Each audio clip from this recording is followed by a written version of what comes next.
Seigneur, Dieu de tendresse, Dieu de pitié, Dieu riche en grâce et fidélité, dont la colère ne dure pas. Toi qui voulus créer à ton image l'homme comblé, malgré sa chute tu l'as aimé, de la poussière l'a relevé.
Peuple du Dieu vivant, sèche tes larmes, oublie ton péché, car ta misère, ton Dieu l'a vue, dans ton amour il t'a pardonné.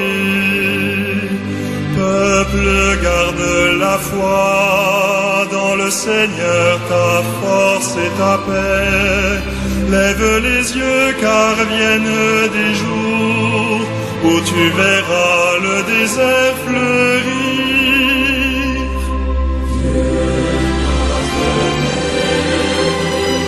Christ est Seigneur, ô Esprit Saint, ton amour nous renouvelle.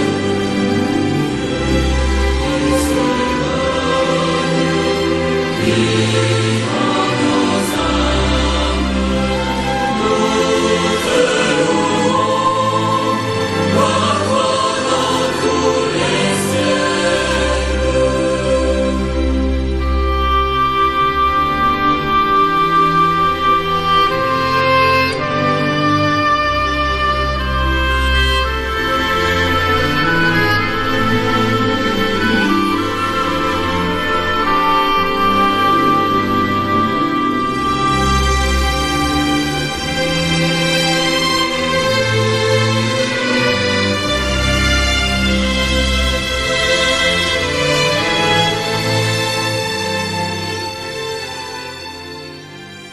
Jean, chapitre 2. 2 jours après, il y a un mariage dans le village de Cana, en Galilée. La mère de Jésus est là. On a aussi invité Jésus et ses disciples au mariage. À un moment, il n'y a plus de vin. Alors la mère de Jésus lui dit: Les gens n'ont plus de vin. Jésus lui répond: Mère, qu'est-ce que tu me veux? Ce n'est pas encore le moment pour moi. La mère de Jésus dit au serviteur: Faites tout ce qu'il vous dira. Il y a là 6 grands récipients de pierre. Les Juifs se servent de l'eau qu'ils contiennent pour se rendre purs selon leurs coutumes. Dans chaque récipient, on peut mettre 100 de litres. Jésus dit au serviteur: Remplissez ces récipients avec de l'eau. Les serviteurs les remplissent jusqu'au bord. Jésus leur dit: Maintenant, prenez de cette eau et apportez-la aux responsables du repas. Les serviteurs lui emportent. Le responsable du repas goûte l'eau qui est devenue du vin. Il ne sait pas où on a pris ce vin. Mais les serviteurs qui ont pris de l'eau dans les récipients le savent. Alors, le responsable du repas appelle le marié et il lui dit: Tout le monde sert d'abord le bon vin. Et quand les invités ont beaucoup bu, on sert du vin moins bon. Mais toi, tu as gardé le bon vin jusqu'à maintenant.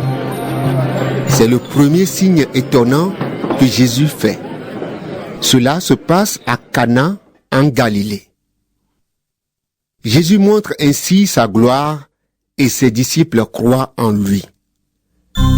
Ensuite, il va à Capernaum avec sa mère, ses frères et ses disciples. Ils y restent seulement quelques jours. C'est bientôt la fête juive de la Pâque et Jésus va à Jérusalem. Dans le temple, il trouve des gens qui vendent des bœufs, des moutons et des colombes. Il trouve aussi des gens qui changent de l'argent. Ils sont installés à leur table.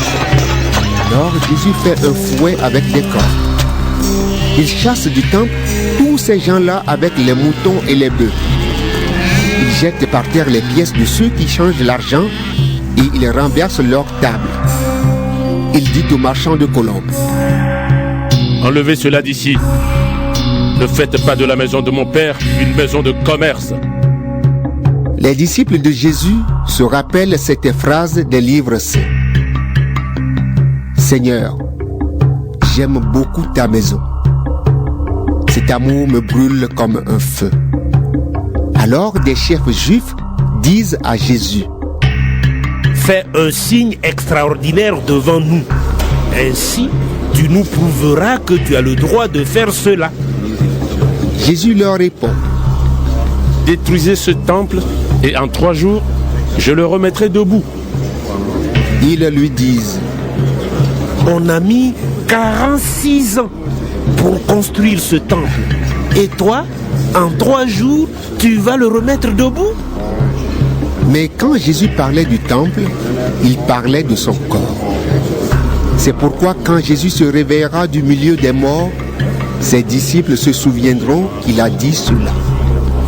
Alors, ils croiront aux livres saints et aux paroles de Jésus. Pendant la fête de la Pâque, Jésus est à Jérusalem. Quand les gens voient les signes étonnants qu'il fait, beaucoup croient en lui. Mais Jésus n'a pas confiance en eux parce qu'il les connaît tous. Il n'a pas besoin qu'on le renseigne sur les gens. Lui, il sait ce qu'il y a dans le cœur humain.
Seigneur, par le passé, tu nous as montré ta fidélité, notre Dieu. Ce n'est pas ceux qui sont descendus dans la fosse qui peuvent célébrer ta fidélité.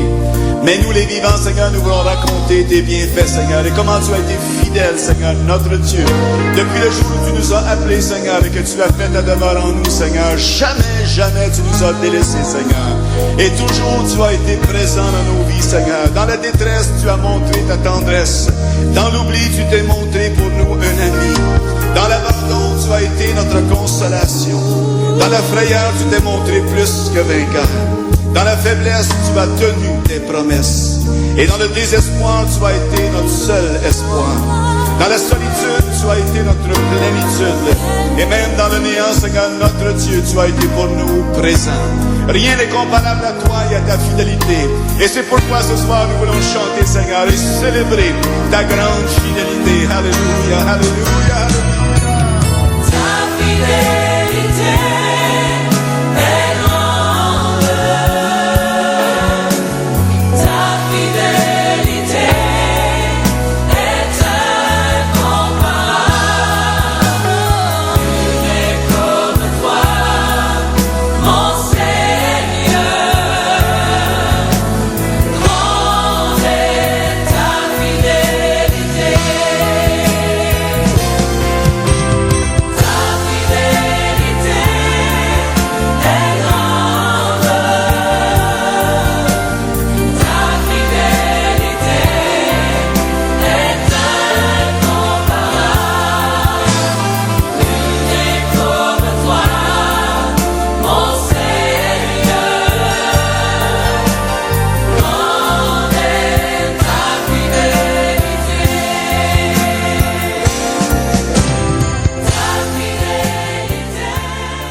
Its ups and downs. Turn your pretty face into an ugly frown. Seems that when I fix one thing, another one comes, clouding up my vision. But I can feel the sun. I believe that I can do this. I know that I can win, just as long